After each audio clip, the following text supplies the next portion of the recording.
An evidence-based systematic review of acai berries was recently published by the National Standards Research Collaboration, an impartial scientific body that refuses to take support from product manufacturers, cited by the World Health Organization as one of the most authoritative sources on such matters. What did they find? Whenever a new purported superfood hits the market, the first thing researchers tend to do is look at its chemistry, such as antioxidant capacity, which was done back in 2006.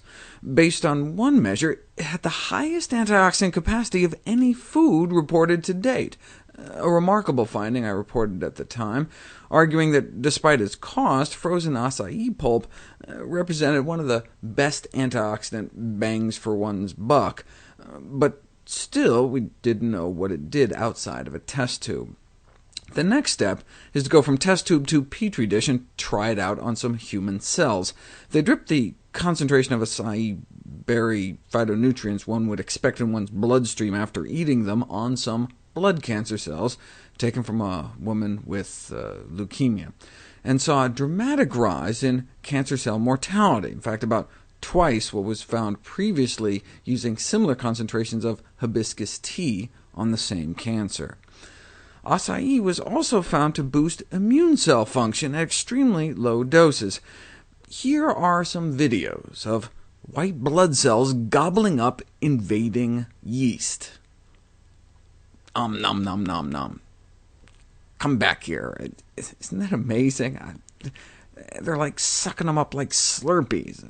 I could watch these all day. Anyway, sprinkle some acai berry powder on them, and they gobble more. With no acai for breakfast, white blood cells were able to engulf about 140 yeast, but in the presence of a tiny amount of berry powder, they engulfed closer to 200.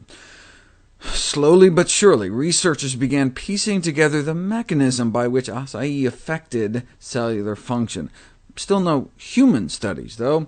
Researchers moved from cells to animal models. Who could forget the addition of acai to cigarettes has a protective effect against emphysema in mice. Instead of adding berries to their cigarettes, though, it might be easier to just encourage the mice to quit smoking. But then finally, starting in 2011, studies on actual people. Pain reduction and improvement in range of motion after daily consumption of an acai in about a dozen folks with painful conditions like osteoarthritis.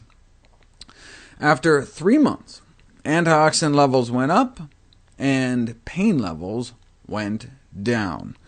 Though, since there was no blinded control group drinking like some artificially acai-flavored Kool-Aid, the placebo effect could not be excluded.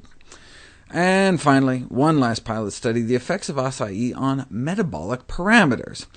10 overweight folks were given 2 packs of frozen acai pulp every day for a month, and even though they were allowed to take it with sugar, their fasting blood sugars dropped, as did their insulin levels and cholesterol, and it significantly blunted the sugar spike caused by a standardized meal, all without any observed adverse effects.